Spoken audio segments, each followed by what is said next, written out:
Hey guys, thanks for listening to episode 7 of the Rough Stuff podcast. This is the second half of our welding and fabrication Q&A, so if you haven't already listened to the first half, make sure to go back and give it a listen. We hope you enjoy this episode, and please send us feedback to podcast@roughstuffinc.com. Set up on welders, welding tips, MIG and TIG, tube notching, roll cage making, bracing, reinforcing, when to add gussets, etc. So, I don't know how you guys would explain setup on welders. They're all different. Yeah. I mean, you could have the crappiest Harbor Freight, but if it's set up right, your 110 will do just fine for most stuff. Well, I won't use them, but you could have two of the same. Let's say you had a Miller 252. There's two of them in the shop. Both of them are going to be different. Yep. Every welder is different. yeah, we have 4 252s, and they're all different. They're all different beasts. Depending on the day. Depending on the wire. Depending on the roll of the wire you have, too. You could have all the same brands, and it could be just a bad wire, or bad gas, or it's too cold that day, or you've been welding all day, and then your tank's starting to freeze up, and it just changes everything. You just mentioned something too, as Dan mentioned earlier. Temperature is a heavily overlooked issue. With dead winter, dead summer, it could be. Yeah, preheating. Like in the summertime in California, well, we didn't have that many 100-degree days this year, but like if the ambient temperature in your shop's like 70 or 80 degrees, don't really need to worry about it if it's, 1/8-inch material. If it's thicker, like the stuff I deal with now, you still have to preheat it. But then when you get into the wintertime and the shop's 30 degrees, especially chromoly, like you should be preheating the joints before you're welding them. And does the heat, do you think it just affects the material too? Or, because you got the power, right? And it brings everything to a normality, really. When you're adding so much heat to it, it's just the material is now more the temperature you're welding to. Because I know even here at Rough Stuff, we have 2 different transformers, and there's welders on one and welders on the other, and they all weld different. And it's also during the summertime, you got breakers popping and stuff, right? So that affects the lines as well, right? So that has to affect the weld at the machine too, right? Yep. Yeah, electricity definitely depends on weather too. Yeah, if you don't have good wire, the wire that's in the wall isn't big enough to support the machine you're trying to run. It's not getting, quote, clean power. Too long of a cord. Mm-hmm. Yeah, there's millions of variables for welding. I'm a believer. I don't know if Dan is about this, but I kind of believe in, like, my MIG welder, I tend to run a little hotter. Or if it's a TIG welder, especially like a TIG welder, a lot of guys will like dial their TIG welder down to whatever they think it's got to be. Mine's pretty much at 200 all the time, unless I'm doing something really big, then I crank it up. So even if I'm doing something real small or a real low amperage, I'm running my machine. I don't ever change it. I don't know if you do. No, I've tried to tell people that are getting into it or newbies at it. You kind of use the same theory as with stick weldings. If you're running an 1/8-inch rod, your amperage needs to be 90 to 130, 140 amps. So if you do that with TIG welding, whatever you're trying to weld, so you're welding 1/8-inch tubing on a chassis, you should be between 120 and 150 amps. And I always lean on the higher side so that when you start, you can hammer down, and then when you get halfway across the tube and it's heating up, you have room to dial back, and it still stays the same. But if you're doing 3/16 1/4-inch material, you should be 180 to 250 amps, which a lot of people don't have TIG welders that go over 200 amps, let alone the torches are rated for 200 amps. And what's huge, too, on a smaller scale for the guys in the garage with MIG welders, I don't know what welders you have, Joe. Just 210, one MIG welder. Just 210 Miller? Yep. And you've always had Millers. Dan always has the old ones, and I'm always surprised with him because in our shop we have, newer equipment. We have a Miller 350P, and we have some vintage 211s or whatever they were back in the day, or 221s or something. And then we have 3 252s, and the newer ones, the digital readouts. But you go up to Dan's place, and he's got all these old vintage welders that he just can't get rid of and love, and just sources them out from nowhere, barn finds. And all of his rolls of wire are exposed. He has like 10-foot leads. And I've never welded with such a smooth welder before, because we have these 15-foot leads, because I have Jeeps and everything we got to get around, and big trucks and tables and all that kind of stuff. So you want these long leads to get there. But Dan's old Goldie with the exposed roll that is exposed to the environment and dust and whatever, I'm surprised that it welds so smooth. So that's crucial too, is, check your ground, see if your ground wire is corroded, or if it's getting hard at the end and it's not staying contacted with your material, or your leads aren't, your inner liners are smooth, they haven't been ran over by trucks and carts and stuff like that. So and your guys aren't winding the lines too tight. No, exactly. That's all crucial right there, is the how it's pinched in the rollers, how smooth it's coming out of the gun, your contact tip's not corroded, and you always see that, and you go to someone's house and it's just like you can't even see the nozzle, the tip anymore. It's just so filled in. So really check your welders and go through it. And like if you buy a welder unknown from someone, just start replacing the main components and before you even grab it almost. All my machines are 3-phase, and that's a big difference. So they're more industrial based, which is why I got them so cheap, because most people that are hobbyists or guys that want to build stuff in their garage, no one has 3-phase in their garage. So I pick up these machines for really cheap, but there are exposed wire feeders, 12-foot whip. 12-foot, yeah. So the shorter it is, and the liner that can't get kinked as easily, you have to have it really close to what you're doing, but the wire has less distance to go, so it runs a lot smoother. Do you guys have preference on a machine, on the brand? I've always had Miller. I haven't really had the opportunity to weld with a Lincoln. And then I haven't never done an ESOB or any of those either. Mostly Millers. Even in school, even welding school, I've always had Millers. I have both. I have 3 Lincoln machines, and I've got 4 or 5 Miller machines, but they're all... You have a problem.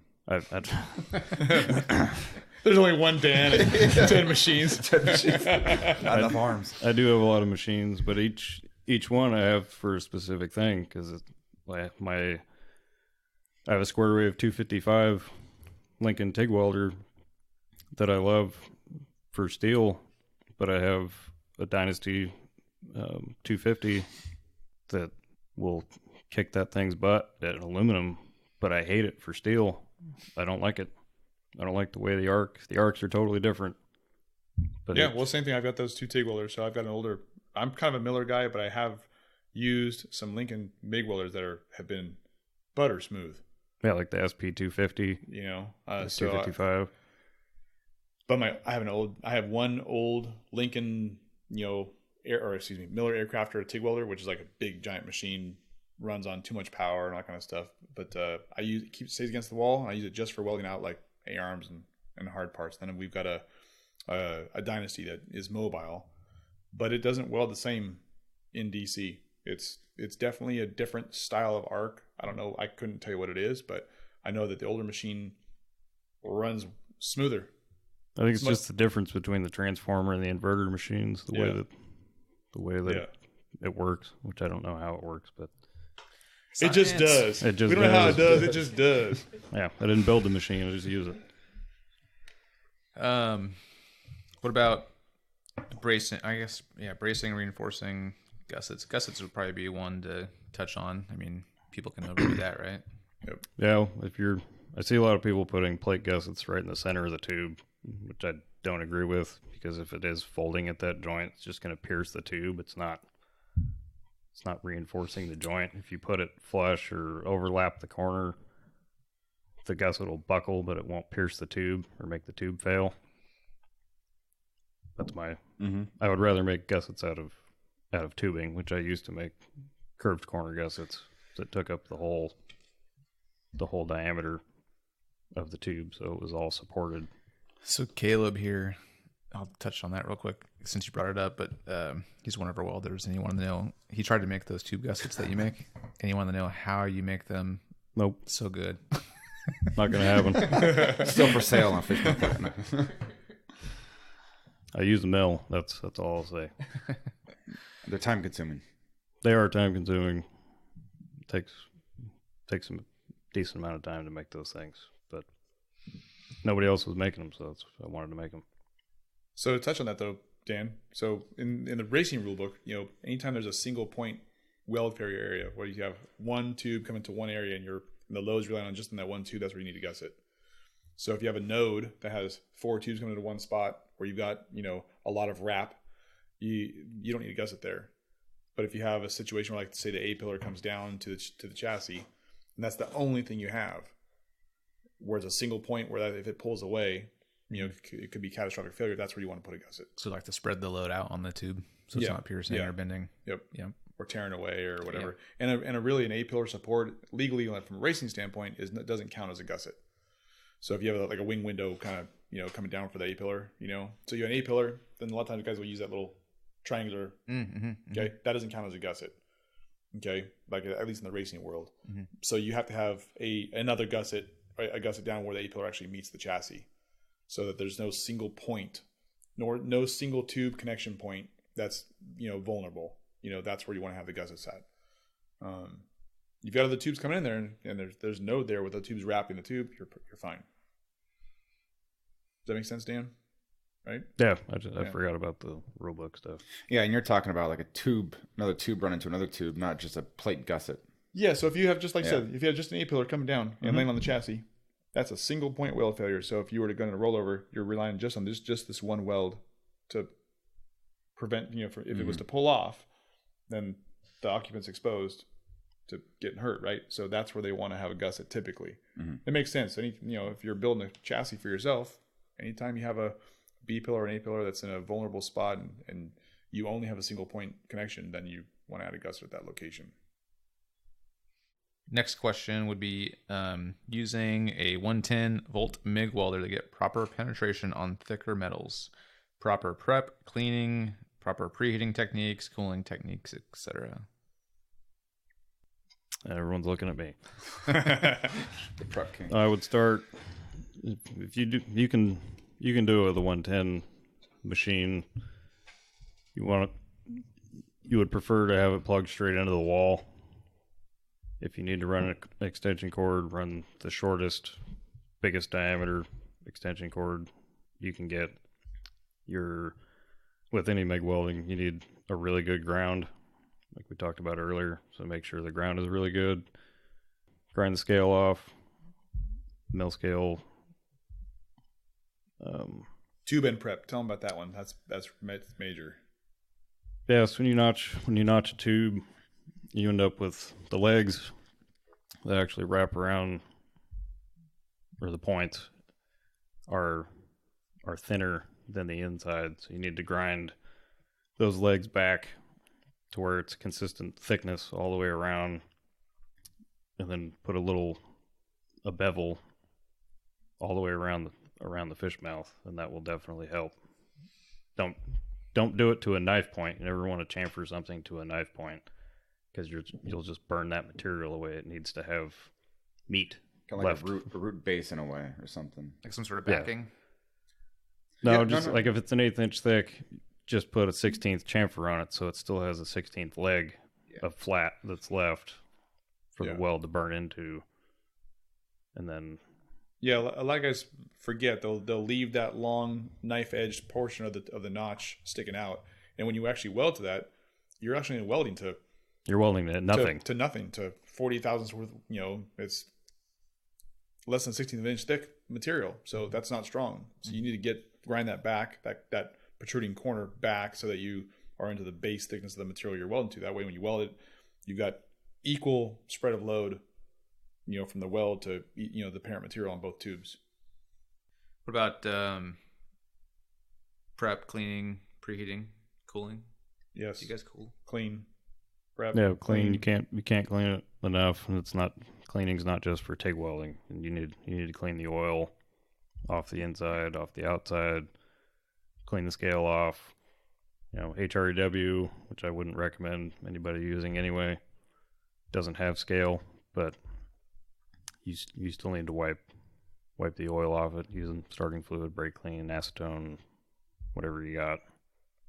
Brake clean sometimes actually leaves a little bit of residue, so I prefer acetone, or I wouldn't use paint thinner either. That doesn't work very well. When I was learning how to TIG weld, I contacted Dan, and I started learning at Rough Stuff, and I also went to Sierra College, and he taught me. I remember you telling me don't cross contaminate things with different grinders, and can you go further into that maybe? Yeah, so if you're if you have a flap disc that you've been using on steel and then you're going to be welding stainless, you don't use the same abrasives, and you're cross contaminating. You can go as far as if you're welding stainless parts, but you have a steel fab table, like as you move it across the table, you're going to put contaminants into it and cause the stainless to rust. So you just want to make sure you keep everything the same. You should have a dedicated grinding belt, or I know they make those cordless tungsten grinders now that you can keep right on your bench. But I don't know if I would use, if you had a tungsten that you were using on steel, and then you dipped it and you put it back in there and you're grinding on it. Now you're going to sharpen a tungsten, you switch to aluminum. I wouldn't use that cordless tungsten grinder, or I wouldn't use that same sanding belt that you used to sharpen the tungsten for the aluminum. I just realized I'm making a whole bunch of mistakes lately. I know. Really rethink everything. Okay, I got a funny story on the contamination thing. And Stefan, if you listen to this, I'm sorry. So we were making these parts on one of the cars, and I kept welding. And I'm going, what is going on here? You know, like they kept getting contamination. I'm like, what is happening? Like, I'm like checking gas. I'm checking all my stuff. And then out of the corner of my eye, like days later, I'm watching my guy grind some parts, and I have a dedicated grinding table. On that table is a chunk of like carpet, like, you know, regular industrial carpet that we would put sensitive parts on top of. So I would, like, you know, if a part was being DA'd and stuff, we'd put it on the carpet. He was grinding, and then rather than waiting for the grinder to stop spinning, he would just put it down on the carpet and slow it down. And then he was grinding clean parts with the same flap disc. He's putting little fibers into everything. It was putting the nylon... Oh, that'll destroy it. The nylon stuff from the carpet into the metal. The moment I took I was so pissed. Like, you know, I had a moment, you know, and I took the carpet, I just ripped it off the table and I threw it, you know, right? Everything well defined from that point on. You know? Does he still work there? He doesn't, but you know, he's not in trouble or anything. I'm not going to throw him under the bus. He's a good dude. So, yeah. I mean, Dan has specialized drawers in his big toolbox of special wire brushes, and they don't share the drawer. They go opposite sides of the toolboxes. That's because Dan's special. Yeah, he's special. I was thinking when he was describing that, I was like, I bet he has separate drawers for. That's what it's files over here, and yeah. Well, yeah, I got files that only get used on aluminum. I have files just for steel. I have files just for stainless steel. There's wire brushes for stainless, wire brushes for aluminum, wire brushes for steel. This is also why not many people can work with Dan. No. Yeah. Like, I've been in his shop before, and I'm like very careful. Don't touch Like, anything. yeah. Yeah, I was a little bit of a micromanager, but I've been lucky enough that both of these guys have come to help me get out of some bad situations before, and try not to micromanage them to a... It's funny, you'll be doing something across the shop and you look over because you feel an eye on you. It's like Dad, you know, in the corner, and it's just like you're looking, it's like, oh crap, he's looking at me. What am I doing wrong? Well, you got other guys that don't work in the shop and they're using machines that they're not familiar with, but I've had them for decades and I know every little quirk about them, and then I'm like, oh, I didn't tell them that. So I have to go over there and tell them, explain it to them, and I'm sure they could have figured it out, but I feel the need to explain it anyway. Yeah, you also have to look at your intention. Your intention is not to be annoying or frustrate people that come into your shop or you work with. You're just trying to do it right and keep it really organized. So, you know, I think everybody appreciates it. I think all fabricators have that issue. Like we're all the same. We're all micromanagers. Like, I know it's a hard time with me at my shop. I really struggle at letting go with stuff. You know, at the same time, you know, the end result's got to be the end result. You know, and ultimately it lands on my shoulders if something's wrong. That's part of being an owner as well. Yeah. Your name is on everything, and so it's your stamp on every piece of work that your employee's putting out and you're putting out. So I don't see anything wrong with it. Coming from so that advice that Dan gave me about just prepping and cleaning was really important. And when I went to Sierra to take the TIG class there, I brought my own tools and my own sander, my own prep stuff, because you come there and you have to use their equipment and it's always bad.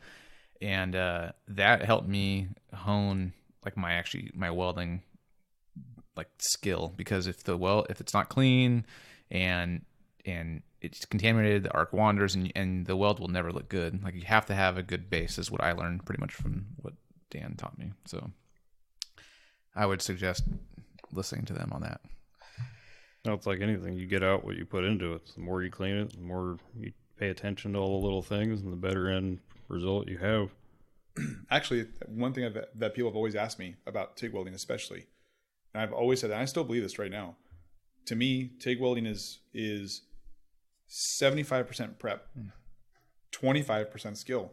Now, that 25% is important, obviously, but if you forget that's the first 75%, then everything you're doing on your 25% side is negated. Yeah.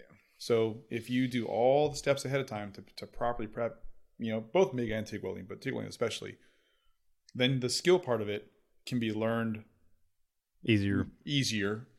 Yeah. If it's dirty, you can't focus on that skill. You don't get as frustrated with clean material.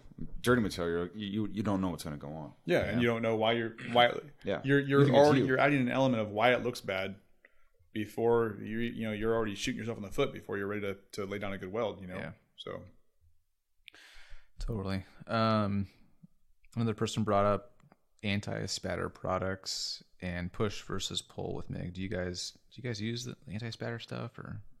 I don't use anti-spatter. Just set the machine correctly. I use anti-spatter.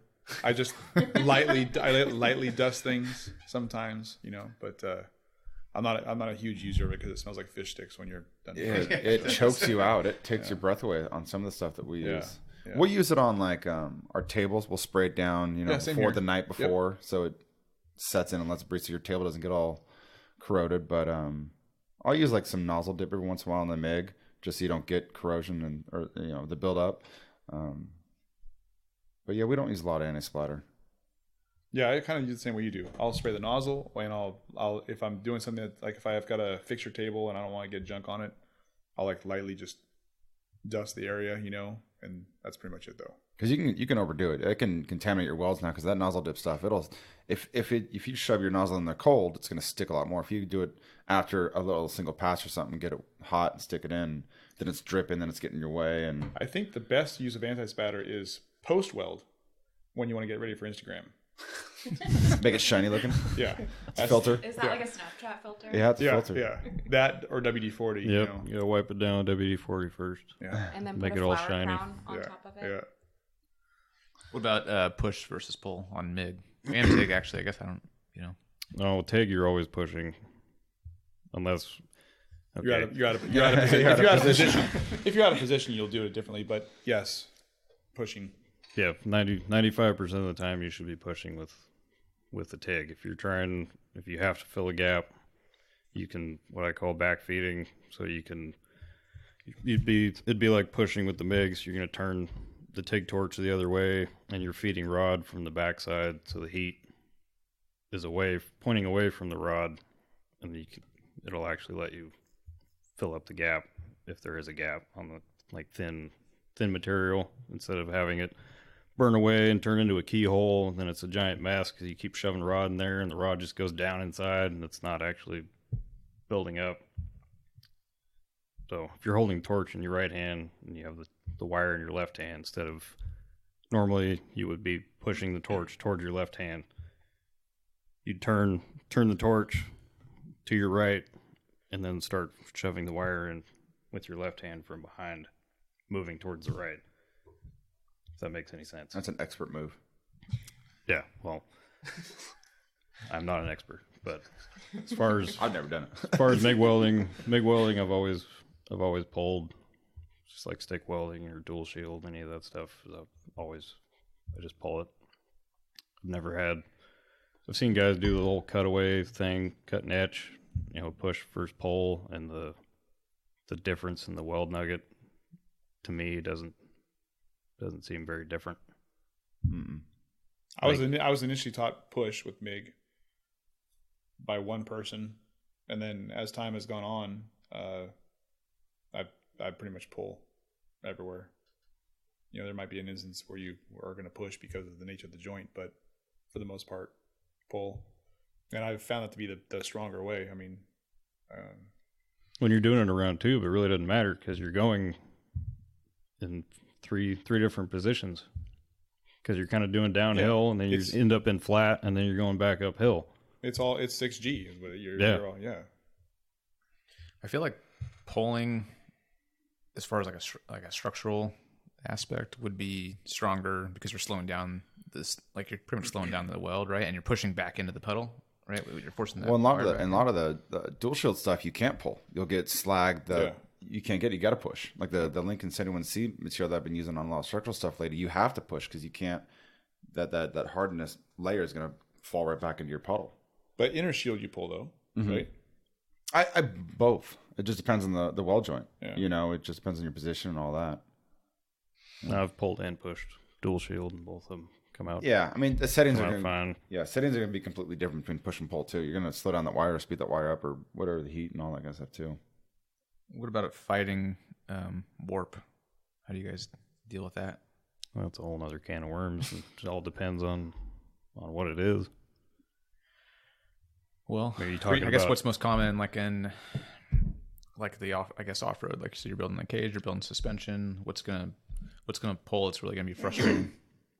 One of the biggest things I see, if you're building a chassis, the guys will tack the entire chassis together, and then they stick the motor in there, tack the motor mounts or drivetrain mounts in, and then they start putting mounts for everything. They just mount everything with it all tacked together, and they pull everything apart, and then they start finish welding it, and they go to put stuff back together, and none of it fits. Like you should be doing it in either sections, stages. Yep. Yeah, or stages. So if you build the chassis, weld it up. Now start mounting everything else in it because then the whole structure is not moving. But I used to build it in sections. I'd build the subframe, then I'd build the roof. Then I'd put them in my fixture, and I'd string the door bars.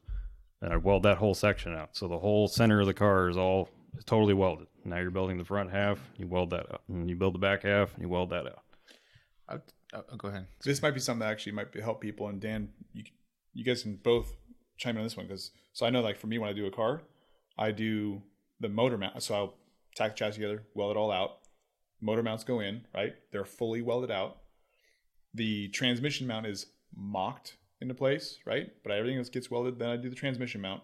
Then I do the head mounts last. After everything's been welded, head mounts are last because, that's the most crucial. Yeah. So I know a lot of guys make the mistake when they're building a rig. Like Dan was saying, they put all the mounts in, they weld everything up. Now all of a sudden your transfer case mount or your transmission mount or your something doesn't line up, and they just make it line up, through brute force. Now it's under stress. That's under stress. Now when you go out wheeling, now you just crack the tail housing in your transmission because your transfer case mount is under bind, or whatever. And so you spiral crack the tail housing, which happens a lot. How many times? That's like the most common failure, it seems like. Then your transfer case falls off while you're out wheeling, and then you're sad. I was going to say probably the most common, now that I'm thinking about it, the most common thing that a normal guy would be welding on would be an axle truss, right? And dealing with that kind of warp, because that's really, really common. That's always a hard one.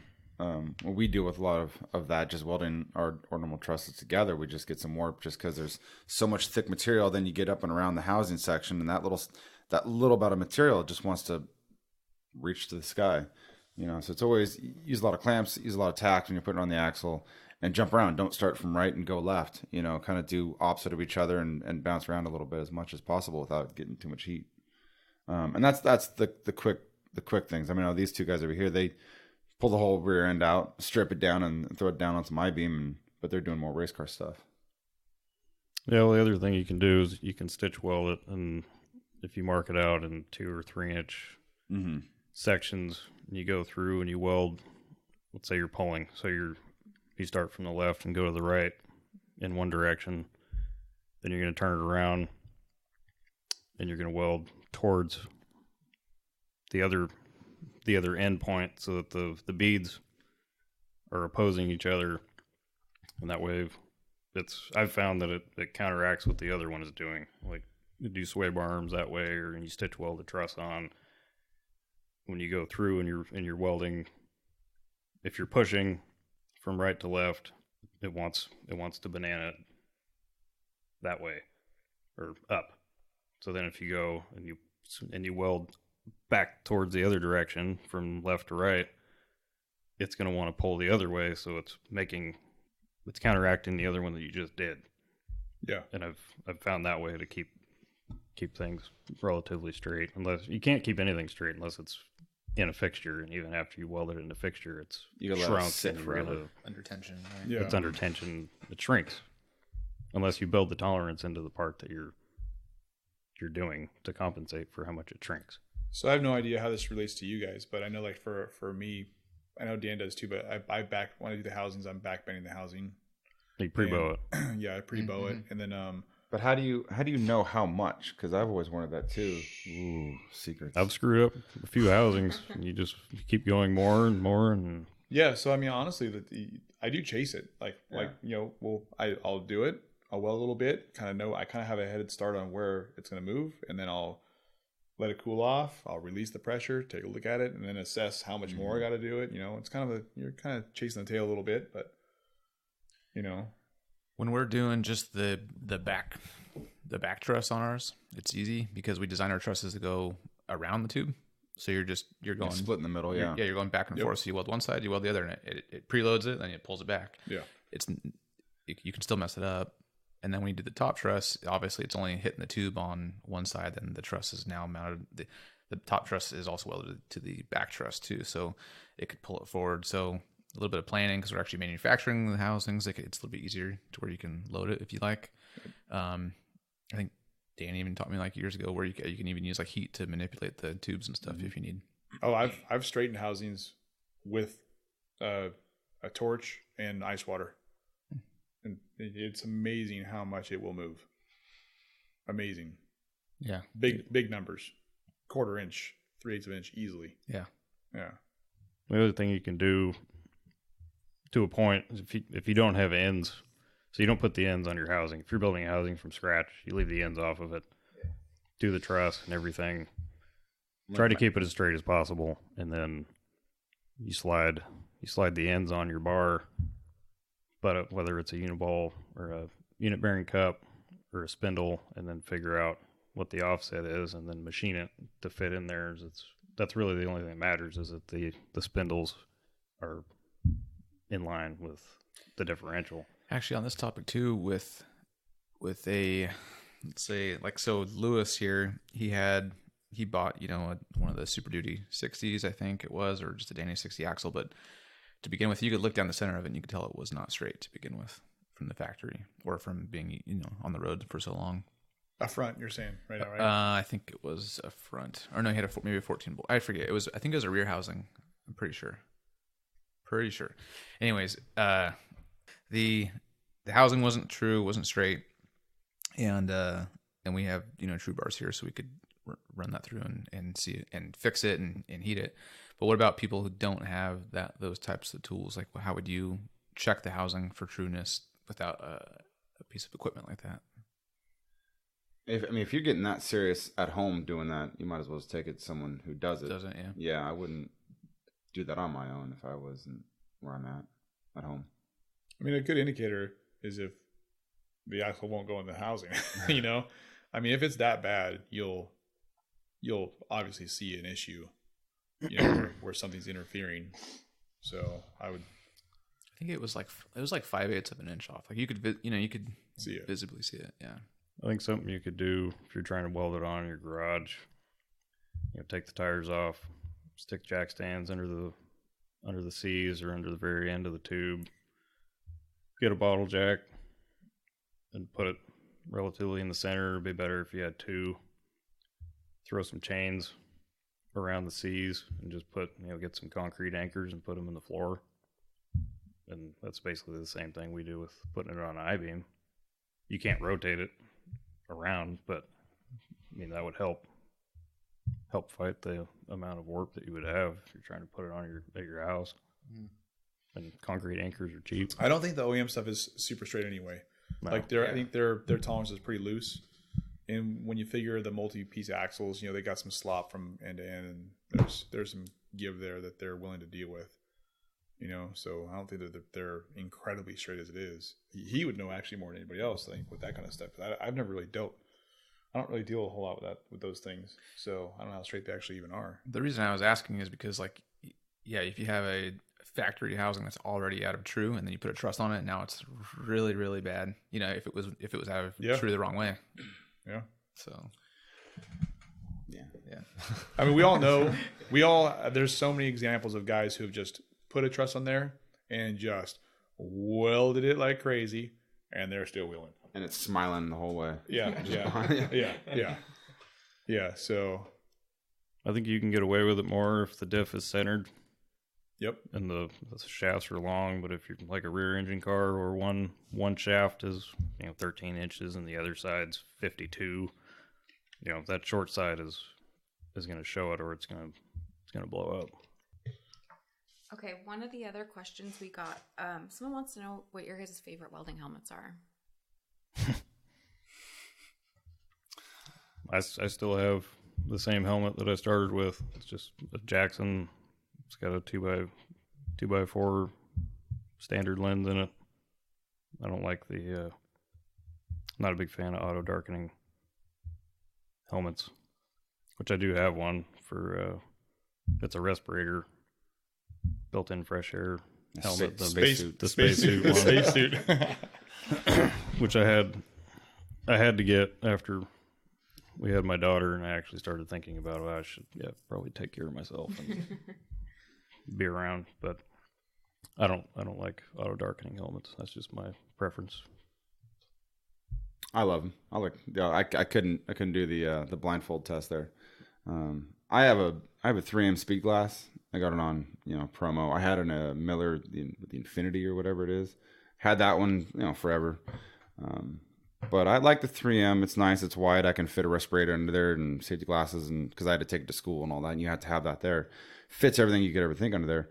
But it is wide. If I was at a table all day, I could totally do that mask. If I'm in a vehicle, under a vehicle, tight spots, I would throw it to the side and grab the other Miller one, just because it hugs your head so much closer. I've got a Lincoln. It's light. I like it. It's an auto darkening. It's got the big lens. And then I also have the fixed style, like Dan's saying. I didn't ever want to change, but as time has gone on, the autos help me definitely for sure in certain spots where if I'm, if I'm doing an A-arm, I don't ever lift my hood up. I'm just kind of moving things around and doing the next step, and it actually saves you on your neck, And because I'm old like these guys, not like these guys, it affects me a little more. So for someone who's starting out, what do you guys recommend? Price range? Where do they shop for maybe their first helmet? Because they can get pretty pricey. Mm-hmm. But if you're just starting out, dabbling, kind of working in your own garage, what do you guys suggest? Try to find a used one. Try to find a guy who has 5 of them hanging up. See if you can take his old one. That's a good idea. Yeah, well, there's Huntsman and Jackson. The Huntsmans are made out of kind of like a cardboard material, and they're super light. They're pretty small. It's also a fixed lens, but that and the Jackson are both under $80. Wow. Yeah, okay. They're cheap and they're effective. They work just fine. And you never get flashed. You never have to change batteries. It works no matter where you are. That's true. I don't know. I still like them. I think if I learned with an auto darkening and that's all I ever had, then that's probably what I would be behind. But I learned with a fixed lens, and whether you're outside or in low light, or if you got your head up in a wheel well and you're trying to do something and that sensor's blocked by something, then that's true. Which has happened to me. Oh, I have the sensor block all the time. Yeah. And that's why it's nice. The more expensive ones, the cheaper ones will have one sensor top or bottom. The nicer ones will have top and bottom. So yeah, if your arm or some kind of material's in the way of one, the other one still can read it. So circling back to someone wanting to get started, just starting out, what do you guys recommend for their welding machine? You don't need a super high-end machine. It's just the person that's running it. Yeah, I had a small Miller 180. Is that what the little guy's one? Not a briefcase one, but it's a little roll-around guy. I think it was like $600, $700 back in the day, and that was full everything with a cart, tank, everything. 175 is the one I had. Yeah. Miller. Small little guy. It did everything. It's a 180, it's 110, and it just welds just fine for everyday use. I started with an SP 100 with flux core in it. I bought that from Home Depot. I was 16. It's okay to buy used, and you had suggested if you buy used, just start replacing. Yeah, just go through it, check it out, see if everything runs smooth, and really go through it. Because I know a buddy of mine bought a screaming deal on the same vintage motor that I had, and I won't use it just because he's got motor issues. I mean, it's coming.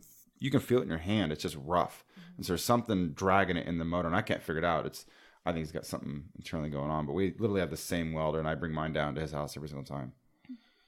Most of the stuff I see on Craigslist is relatively new, and it's from somebody that went and bought one because they think it's easy or they want to do something, and then they try it and they're like, wow, this is really hard, and then put it back up for sale for pretty cheap. I would look on Craigslist. I found majority of my equipment's off of Craigslist. Yeah. Same here. Mm-hmm. Yep. Craigslist. Okay, cool. Now it's Facebook Marketplace. Yep. Yeah. Do you guys have wire diameter preferences? I know it's, depends on what you're working on, but. Yeah, I mean, on our shop, we got multiple welders. So half of them are set up with 3.0, half of them are set up with 3.5. Just depends on what we're welding. The main guy in back is 3.5 all day. And like my two preferred welders have 3.0 just because I'm not welding a bunch of 1/4 inch and above stuff together all day long. 3.0 here as well. I think the main thing is the start. The start, arc is easier with 3.0 when you're doing tube. If you go too thick, it's just that start amperage required. Sometimes we'll make it, kind of skip on you a little bit. But if it's 3.0, it'll kind of it starts initially real nice. It starts nicer, and it welds just perfect. Yeah, the 3.5 will have it'll come out heavy and hot. It's like you gotta start going. The 3.0 you can kind of take your time and it's there and you can get set and kind of prepare. Here's another question. How to get proper heat on welds, rod end, adapters, etc., knowing what to look for. Does that make sense? I mean, if you can thread the hymen after you welded it, you didn't weld it good enough. Yeah. So you want that to scale up essentially or expand? Is that what you're saying? There should be at least one plug weld in it. If you're welding a link bung in, or a bung of any kind that's going to hold a rod end because it's under tension. But if you put plug welds in it and they're good, and then you weld the end, you let it cool, and it's going to shrink. You have to chase it. Same thing after you send it out to heat treat and come back. You got to chase it again. Now he's talking mostly about big Heim stuff. Obviously, if it's an 1.5 inch tube and you've got a 3/4 Heim, you're probably fine, right? Would you agree? No. Okay, you don't agree. I would say like a 1/2 inch Heim. I wouldn't plug weld, and you could probably get away with. It also depends on how tight the tolerances for the machining of the threads were. Sometimes they get. I think the ones from Cartech come a little bit oversized, and you can weld those. They don't take as much effort to chase the threads in.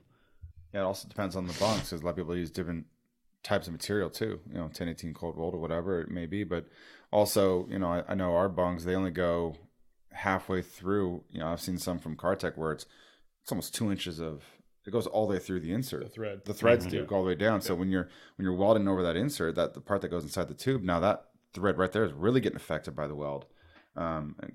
Instead of where the ones where like we have, or I'm not sure with rough stuffs, but where it stops short, so you're not affecting those threads as much.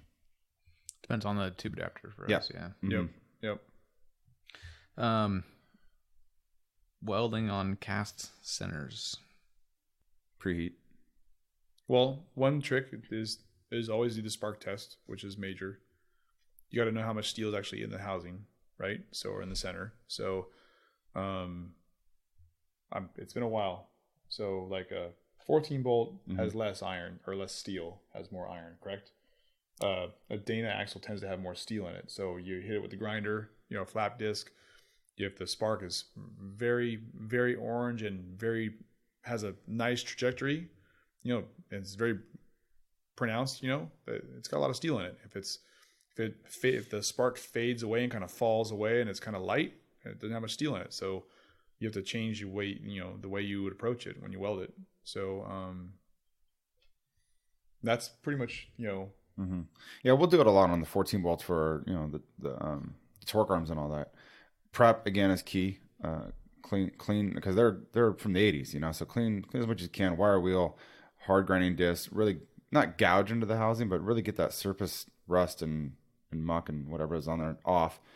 Preheat, a few hundred degrees, and then tackle your joints up and really burn it in. And we have some big thick welding blankets that we'll wrap around the housing afterwards, just to kind of cool it slower. Post heat is important, and I would go as far as saying you should peen it when you're done. Yep, we peen it too with an air hammer, or just a chisel or a hammer, just kind of, which I've always done, but I've never really looked into how peening really works. It work hardens it, like it impacts it and like compacts the grain structure somehow. Makes it look like hell, but it works. I always thought about it since I use a needle scaler almost every day now, and it's kind of the same thing. It's a bunch of little tiny fingers that come out. It's based off an air hammer, and you run it over the weld. You can use it to clean paint, but I'll run it over the dual shield welds or stick welds, and it's basically putting a whole bunch of little dimples all over the place. And if you can get it up onto the base material and across the weld, it's, to me, you're stress relieving any high points and just trying to make the whole thing blend together. Same things like feathering the ends of welds on thick plate. You just don't want to have stress risers anywhere. That being said, like if you're welding, like I've welded on 14 bolts, quite a few times, and Dana axles, whatever.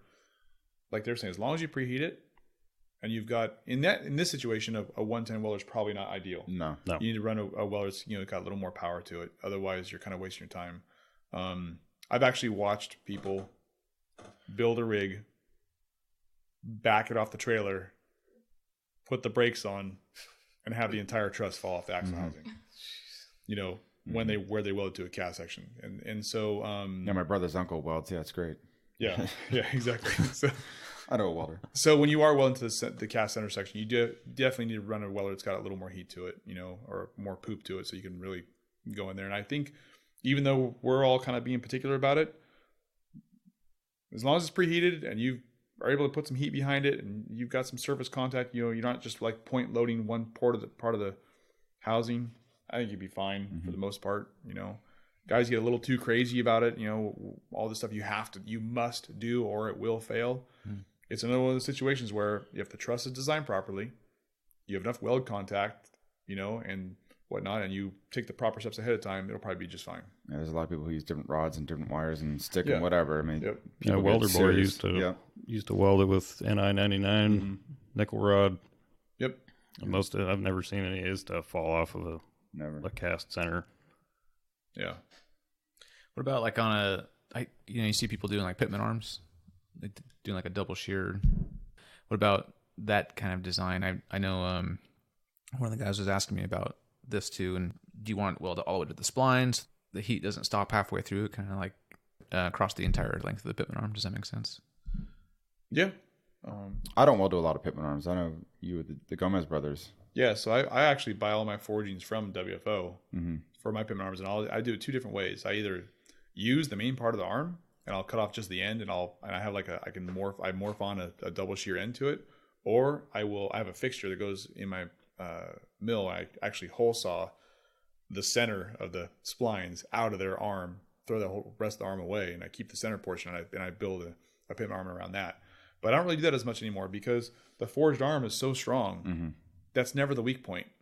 So I've kind of stopped doing it the way I did it originally. And I know Genrite has like a TJ pitman arm that's welded slug into some sheet metal and it's twisted and all that, but it's MIG and TIGged actually. When I think about it. I remember Phil Lichardi, he used to do a lot of conversions on CJs and Broncos and stuff, and if he would cut the pitman arm, V it out and weld it back together, and then take some like 3/8 cold rolled solid bar and then wrap it all the way around the pitman arm and then weld that around both sides. And I've never seen one of those fall off. Yeah. not the best practice to I start. would just try not, or try try to not to do avoid it. not to do that. But If you can buy a pre-made pivot arm, buy it. Yeah. Next question was stringers or dimes and why? As far as welding, like like doing like stacking dimes or just Oh. stringer pulling the weld. Is that what they're called? I have an interesting take on this one. So humans are not good at consistent IPM, inches per minute travel rates. So like, we can, a person, think about dancing, right? People have rhythm. People tend to work good with. I don't have rhythm. Well, neither do I. But I'm just saying, typically, what I'm trying to say is that humans are better at momentary manipulation. Now, if you compare us to a robot that's say running a 6-foot weld, stringer weld, right? That robot is being computer controlled. It's running at an absolute perfect rate. So it's easier for a person to make a beaded weld than it is for them to make a consistently perfect stringer weld. That's kind of how I look at it. Yeah, I don't know if that makes sense to you, but that's the way I've always looked at it. no, I agree with that. I think a person could probably run 18, 24 inches or something of a straight stringer weld consistently. Any more than that, that's pushing it, I would say, without moving, because the movement gives you to me, it's something to focus on, and you're just watching this little, 1 inch, a 1x1 window of where the puddle is, and you're moving back and going forward, and just waiting till you get to the end. I mentioned this to Dan, like a few weeks ago. So one of my guys was having a little trouble getting his rhythm down with his welding. I actually went on YouTube, and I was able to find a metronome. You can plug in any beats per minute you want, and so he'll put that on the Bluetooth on the speaker in the shop, and it's literally tong tong tong tong. You can hear it, but that one thing Helps him focus. totally changed the way he welded. I love that suggestion. It was crazy. I was surprised. I actually called Dan, like, you won't believe this, but I did this, and it changed him like instantly. YouTube saved your employee. Yes. Yeah. They improved your employee. He was already good. I'm just saying he was just trying to fine tune his last little bit. He was trying to get that last 5%. He was already fantastic. I love that suggestion. I used to count in my head, 1, 2, 3, 1, 2, 3, or you got music playing, which is usually metal, and you're tapping your left foot, It's like usually metal for everyone. Dan's usually death metal. Death metal. It's not metal. you're moving your left foot like you're following the beat of the drum, and then your right foot's on the pedal. And I prefer too short, It's got a good beat to it. Yeah. Some of those death metal guys, they got the double drummer in the there. double So tap. it throws y'all off.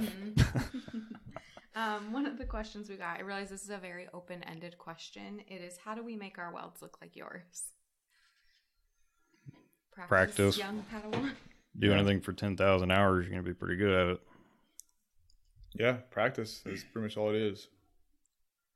I think that's the biggest problem with people that want to start welding, and they just get discouraged. It's like, you're not going to do it for a week and be awesome.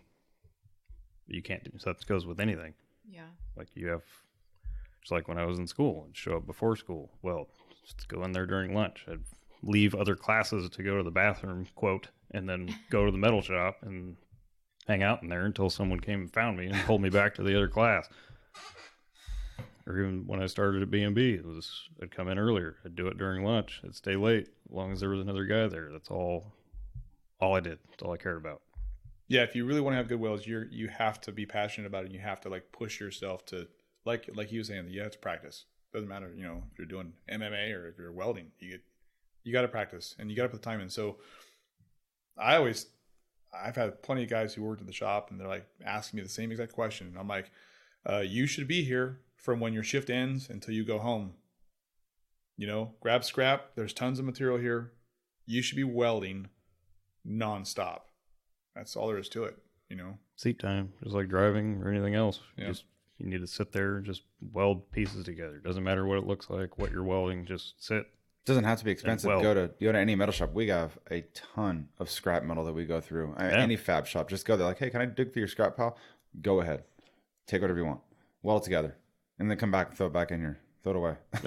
Yeah, we do recycle ours. Yeah, we recycle ours too. Do you guys have any tips for welding beefy parts that are 30 plus years old? Say that again. For building welding beefy parts that are 30 plus years old. So I think they're talking about old metal, old steel, old iron, and I'm gonna guess it starts with cleaning. Yeah, I mean, you'd have imagine something that's 30 year old has some kind of layer of rust or old paint and grease that's soaked into it, and same thing. It's all you work on now. Clean it, yeah. Clean it really well, heat it up. Sometimes you have to make it a preliminary pass, and it's just going to have a bunch of porosity and stuff in it. It's kind of, as you weld over it with the first one, it kind of draws and pulls it all out. You go back, you grind it out, and lay another one, and it's fine. I guess that would be if you're trying to repair like a 14-bolt housing or something, maybe. But clean and lots of heat. I think the heat is important. Yeah, you burn those porosities and all that stuff out of it. What if you're working on a project that's so old it's just rusted out and it just has those big... I won't. Give up. Won't? No. Yeah, I know. The rust, if you try to do anything rusty, like in a tub, if you're redoing sheet metal in a tub, like a floorboard or, like old Mustangs, the floorboards and all that kind of stuff, really cut as much as you can. Go further than you can because you'll just be chasing that rust. It'll just keep disappearing underneath you. It's like a disease, kind of. You just get rid of it. I'm a total prima donna. I don't even go near that we stuff know that. at all.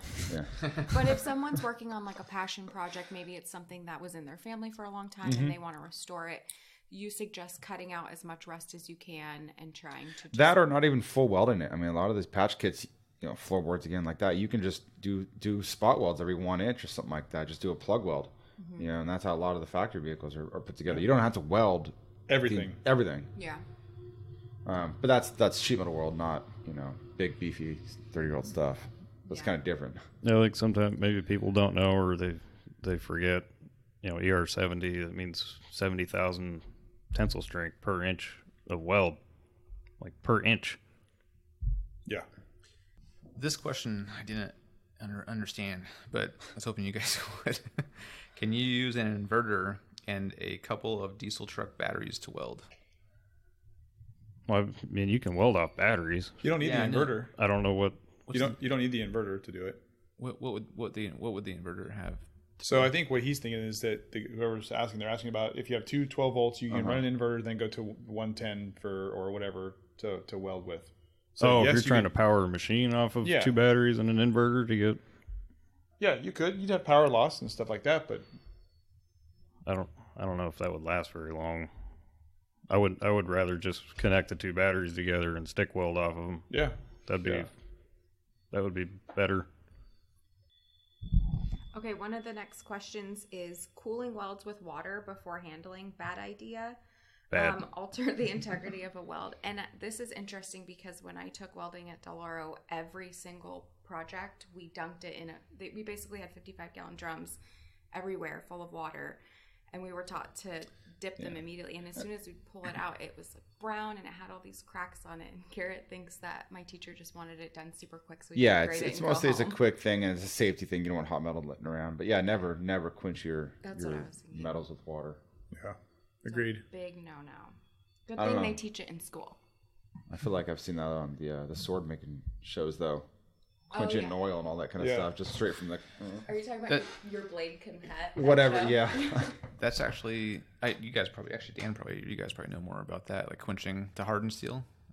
Have you guys dealt with that at all, like making knives or anything? Or I don't make knives, but I've machined like some dowel pins and some other random things, and probably wasn't correct, but heating it up. And then cooling it in oil, and then heating it up again, cooling it in oil just to surface harden it.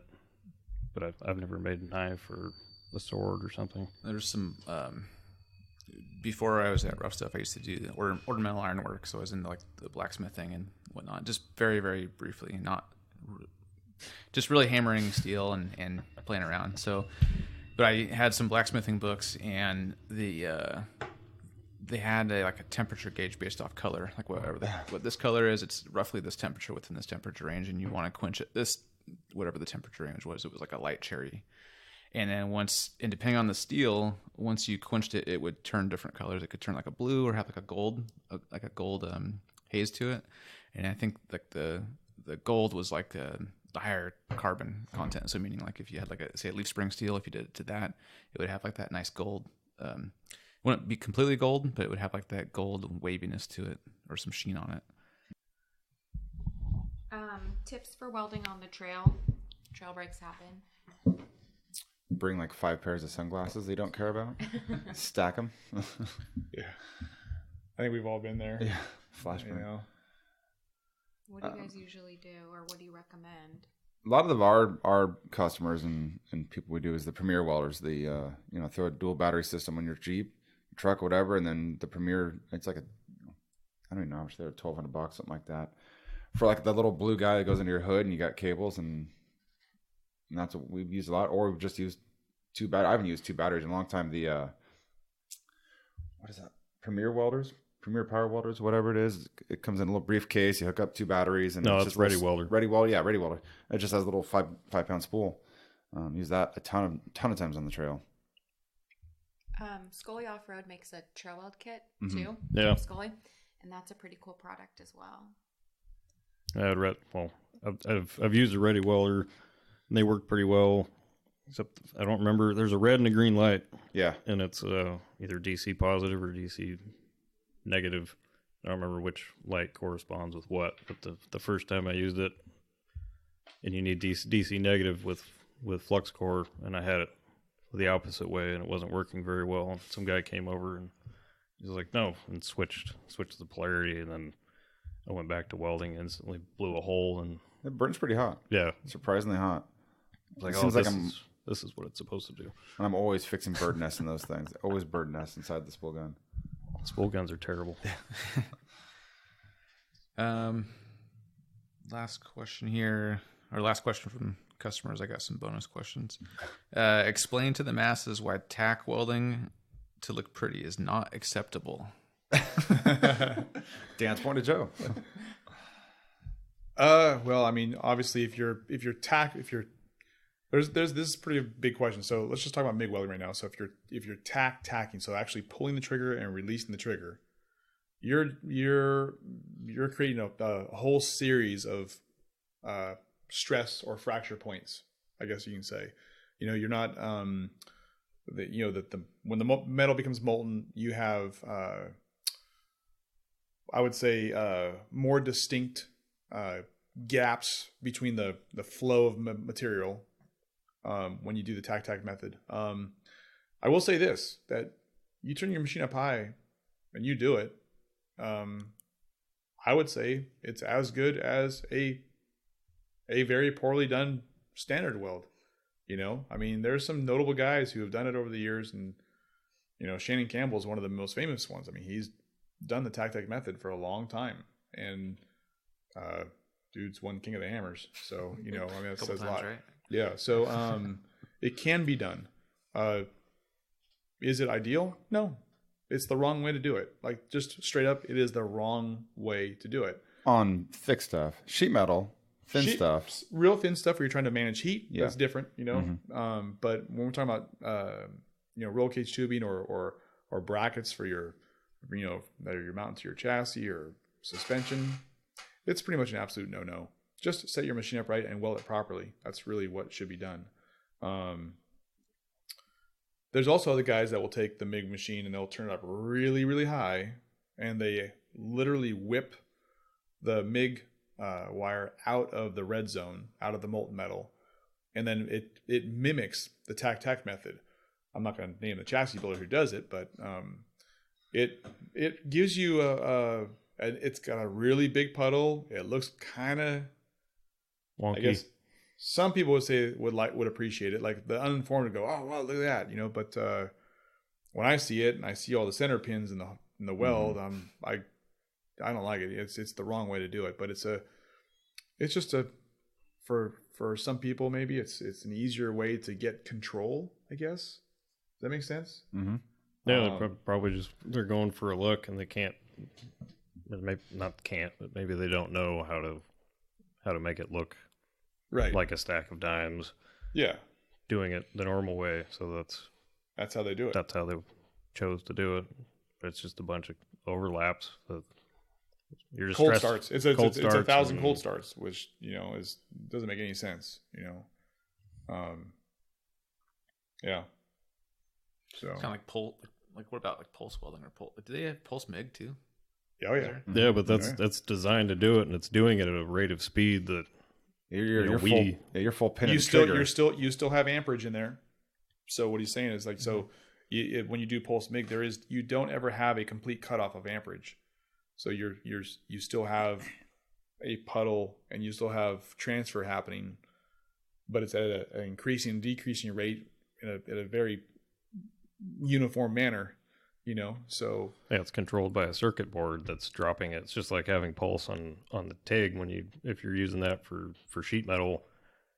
So let's say it's a 200 amps peak current and it drops down to 170, which is just enough for the puddle to freeze before it lays the next one on top of it, but it's never completely off and not molten. yeah.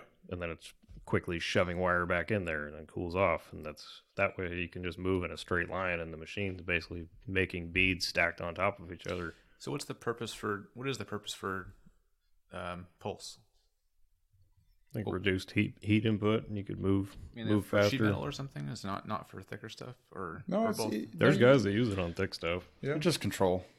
Yeah, it's control. I mean, you can so if you're automated, for example, if you're doing like high high purity stainless stuff, that's like the most prominent place where pulse is used, and they've got orbital TIG welding heads. There's a whole bunch of different things they use in robotics as well, robots that will manipulate around the tube. But in those situations, you're doing typically 100% pen, so you're back purging with argon. So let's just break it down. So let's talk about TIG welding. If you're pulse welding with TIG, and you're doing 100% penetration with argon backing, Open root. there's no issue with that whatsoever. It's a perfectly acceptable way to weld. Now, if you don't have backing or you have no back purge, for example, and you're doing a pulse method, just to let's say you're fusing some material together. You're doing the same thing as a cold MIG, where you've got a bunch of cold starts and fracture points. And if you really look at the weld under a microscope, the actual puddle it looks like a star. It has so many surface fractures on top of it. It's almost the analogy I've always used is when you pulse weld in that way, it looks like a desert lake that's dried up. Okay, and the reason why is because it's cooling at a rate that is too fast, right? Too fast. So it creates fractures on the surface of the weld. So you end up with all these little puddles that already have fractures in them. It's kind of like welding titanium, right? If you don't cool it properly under Yeah, the you need argon. trailing gas lens Trailing also gas, yeah. following behind it. And you can visibly see those without a microscope, can't you? On titanium, I think, right? Yeah. Yeah. I mean, there's so basically, like if we talk about TIG welding, because Dan and I have gone on, we talk about this a lot.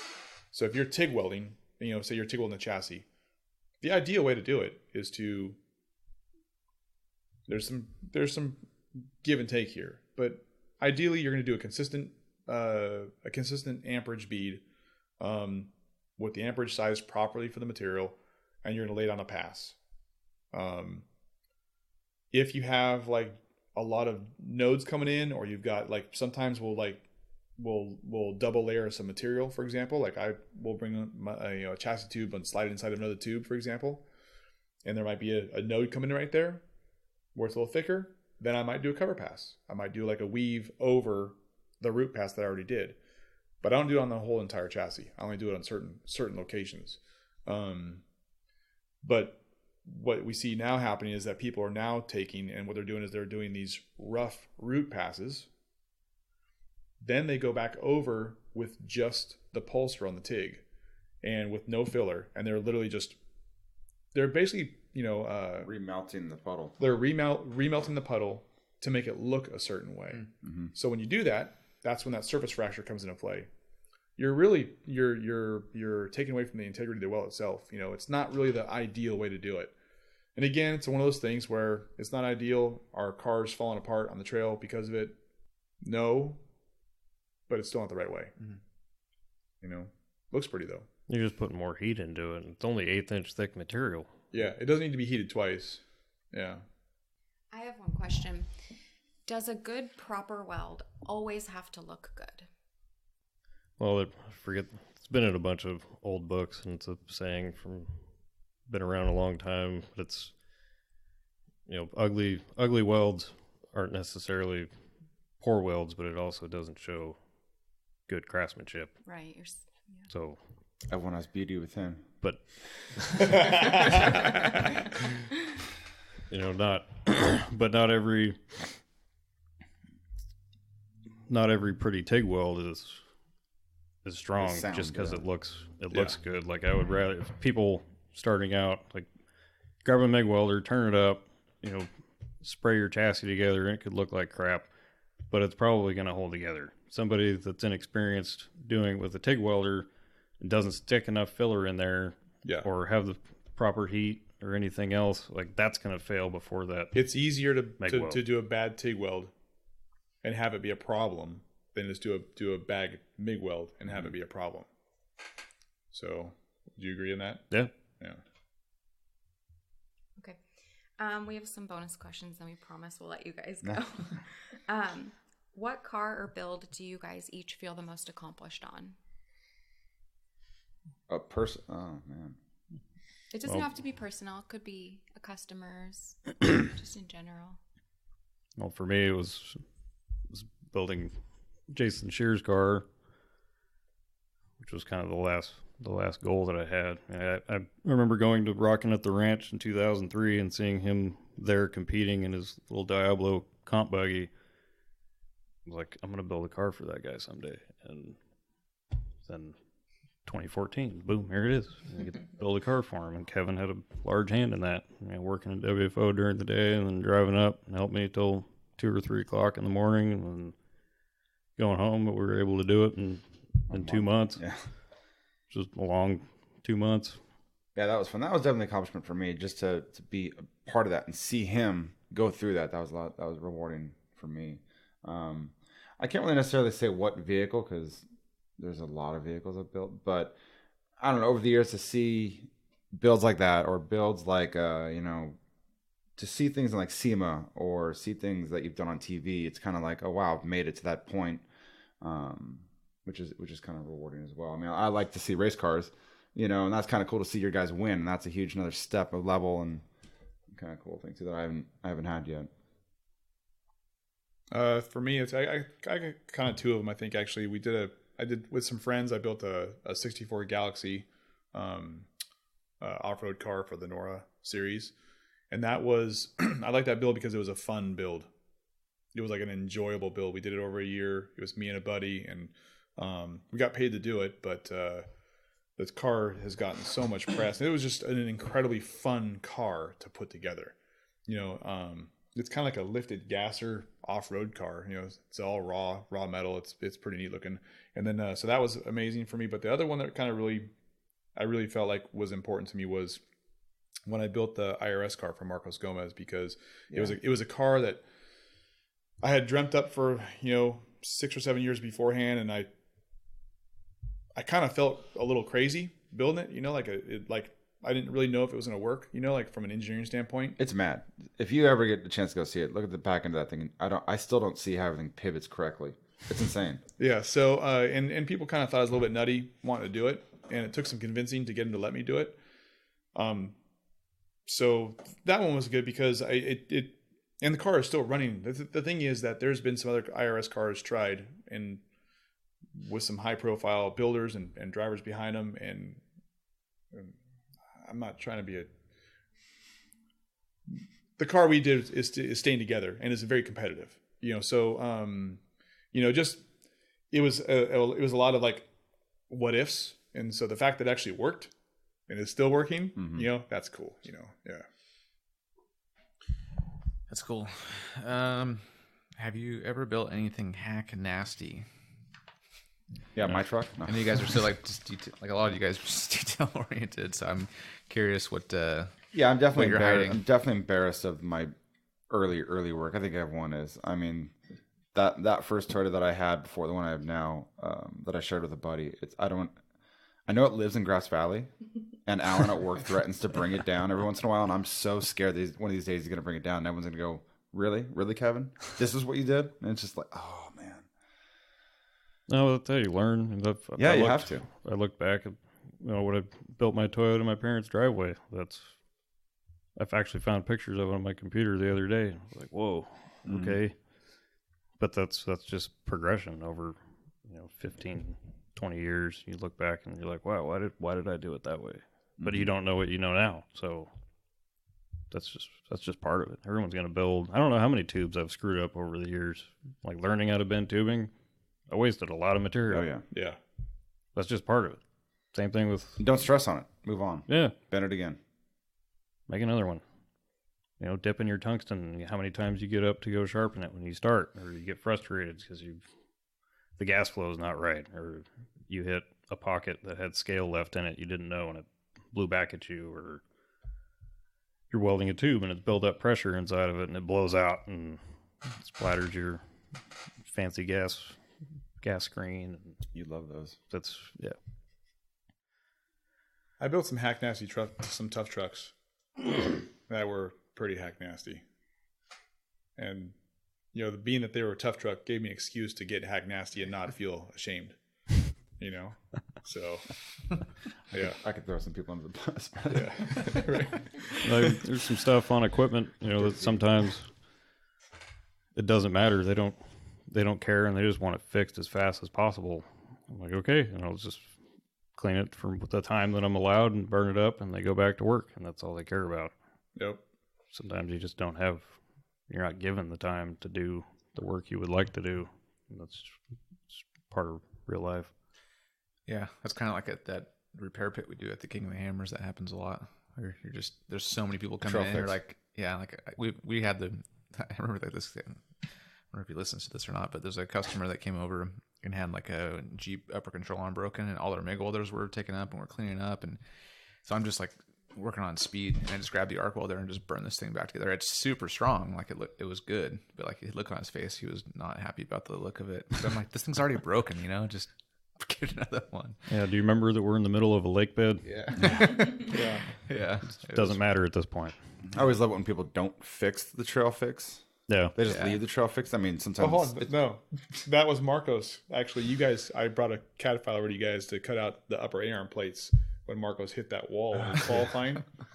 And I don't know if you remember that, but he took out the upper A-arm. So I actually, they called me up and I went over there, drew it up on the computer real quick, took the thumb drive to you guys, had you guys cut out the plates, took a giant bottle jack and jacked against the chassis that you built, and literally heated up and pushed the A-arm back. And then I just went crazy with the MIG welder. Oh yeah. Yeah. But he left it like that though. I'm trying to find it. He left it like that for at least a year. It's probably still like that. Yeah.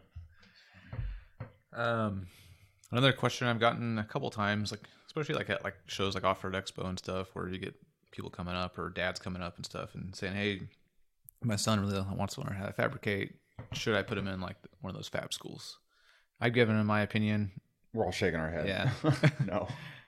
That's exactly what I said too. But And that's something Well, it's better than nothing, but like I know not everyone is going to start the same way that all of us started, but getting your foot in the door, like I swept the floor in a shop for 6 months before I was allowed to deburr parts. Mm-hmm. Like you just get in there and you be quiet and you pay attention to what everyone's doing. Oh, a key thing there was be quiet. Oh, I thought the keyword was sweep the floor. That was the key to me. But if you pay attention, like that's how I was able to start welding, working at that place. I ended up in front of the weld shop, sweeping the floor, and the head welder was just looking at me and he goes, "You think you can weld?" I just shook my head, and he took his helmet off and handed it to me, and he's all, "Weld that." And I welded it. And he's like, "Holy shit, you know how to weld."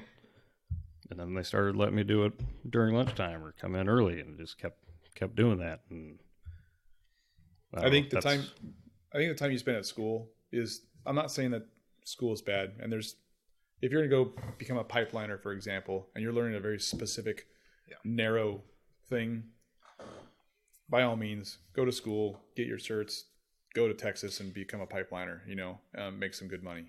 But if you're going to want to be a fabricator, like a fabricator, not just a welder, but a fabricator, that time that you spend in school, that's time you're throwing away. You're paying to be at school. You're not being paid to be at school. I would definitely throw myself into someone's shop and just say, I'm here. If you can let me weld for X number of hours at the end of the day, and you can tell me what you can tell, I'll be here. That's the absolute fastest way to if you find the grumpiest dude in the shop who doesn't really like anybody, and if you just try to help him and just do what he says, or anybody, that could go for anybody. Are you projecting right now? No. Just if you put forth the effort that you're trying to learn and you're not being a smart ass, then the guys that you work with in the shop will eventually go, hey, why are you doing it this way? And they'll show you a different way. And then you keep doing something, and then another guy will come by and go, oh, we'll do this. And then they'll just start, you're getting knowledge for free. Yeah. You just have to work for it. And circling back, it's like I don't know much about the fab school. I know that's getting bigger and bigger. It seems like I don't know much about it. I think it's probably a great program. On the back of my day, back when I was deciding if I was going to be a fabricator, mechanic, whatever I was going to be, Wyotech was in my sights. I'm glad I never went because that would have been a debt, and I don't think it would have panned out ever. But we had welding school in high school, which I don't think high schools have much welding, wood shop, all that kind of stuff anymore. So I did that, and it was fun. So you get, if you're young enough, you can get into those classes to see if you like it or not. And then definitely getting certified. So I went to American River College to get my certs for a while there. And, I had to do the pre-classes before I could even do the classes to certify you. So it was kind of more you get to weld there on different equipment, different stuff, different styles, and kind of get an opening there for if you don't have access to a shop or don't have access to a welder, you have to do those things to practice. So, yep. Yeah, I kind of have the same startup as Dan, I guess, where I got a job when I was 18 doing ornamental iron work and didn't know how to weld, swept the floors, $7 an hour. And during my break, I would just grab a welding hood and sit there and watch the guy and just ask him questions. And we were just welding the railing, so it's like just simple welds. But then, yeah, you just kind of keep pushing, and people see that persistence. Yeah, it's hard to see that. Most people don't do that anymore. Yeah. They just, okay, it's lunchtime, see you for an hour. Yeah. They don't, there's, like I said, tons of scrap. There's welders everywhere. We'll definitely help you do whatever you want to do. Yeah. We have some ROP kid that's coming up right now. And I don't know, actually, he's not ROP. He's just a kid coming after school. He has 2 jobs. And he's killing it. He's just, he swept floors for maybe a week, and then we saw so much potential in him, and he's like stacking parts, cleaning parts, and he's hustling, and like he'll see you struggling with something, he'll drop the broom and help you. And it's like, he's just so aware of his surroundings and knows what's going on. So it's like, I want to keep him whenever he's done with school, whenever he's done with the other job, like, he's here now. What's his name? No, it's my secrets now. We have a guy like that too. He started out in shipping. Yeah. Then went to, he really wanted to learn how to weld. So he started on his break, and after work, we allowed him to use all the welders here, and he got really good at welding, started welding diff covers. And then now he's doing, and we lacked in receiving, like we had receiving problems. So he's like, I want to help there. And now he's like his own department, just like keeps. Yeah, I just saw pushing. my guy yesterday. He's tacking some of our customers together. And I didn't know we allowed him to do that yet. But I know he could weld, and I know he could do stuff. But now we have he turned around, he's sitting there with 30 crossmembers sitting in front of me. He's tacking all the pieces together. So it's like, that's a great way just to get used to how the welder works in a way, and production and all that. I did get lucky at that. So B&B was a production fab shop, and then once they did let me have my own table over there, I was welding thousands of parts all the time. And it'd be stainless or steel mainly, and sometimes there was aluminum. And you'd hop back and forth between TIG and MIG, but just welding all day. That, I know not everyone can do that, but I was fortunate when I was younger that I had the opportunity to just sit there and basically learn while I was getting paid, which is way better than paying and then having debt out of school. Yeah, exactly. I don't recommend that. Yeah. So one of the guys here was asking me about a post that Caitlin posted a video, Dan, about you holding a bunch of books. What was that about? In Oregon? Oh, I went to Oregon for my father-in-law's wedding, and there's some bookstore called Powell's up there, which was, I think it was four or 5 story bookstore. And I've tried to find books. I have a lot of books, but she sent me a picture before I went up there. They had a whole, it was probably 6 or 8 feet wide and 12-foot tall section of only welding and machining, just from the bottom to the top. And I was like, buy all of them. She's like, I can't buy all of them. So we get up there and I go, and she just left me alone. I think I grabbed 16 or 17 of them. It's more learning. And I bought books off Amazon, go to used bookstores. Sometimes you find stuff. There's always something else that you can find in a book. I've had a lot of guys tell me a lot of stuff, but I like to read and see if there's anything that pertains to, whether it was the welding, the metallurgy books. There's books on precious metals, like for making jewelry and stuff. I got heavy equipment books. I have race car specific books, but I've bought books on hot rods, sprint cars, dirt track or circle track cars, motorcycles, and I just try to read all of it, because there might be something in one of those books that I can apply to something that I'm trying to build. It's a totally different industry. And those guys are published engineers, and not web warriors that think they know a lot, Totally. I mean, there are people that are on the internet or the forums that actually know quite a bit, but you can't go wrong with reading a book written by some dude that's done it for 30 or 40 years. When are you going to write your own book? Yeah.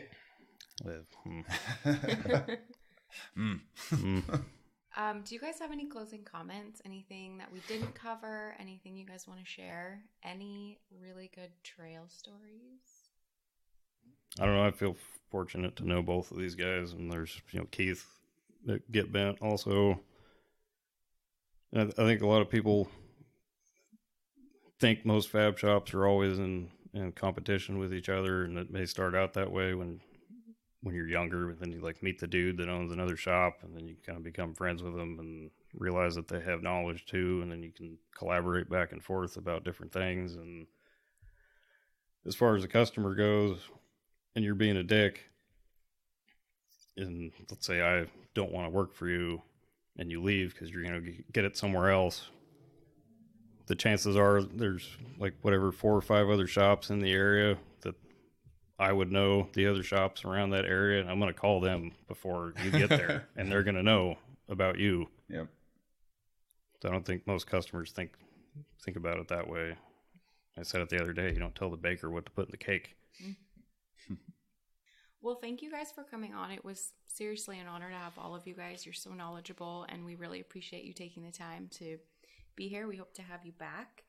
I also wanted to let our followers know you can use discount code Rough Stuff Podcast for 10% off your order anytime. And if you have any comments, suggestions, podcasts, guests you'd like to hear, you can email us, podcast@roughstuffinc.com. Thanks, guys. Thank you. Thank you. Thank you. Thanks, guys.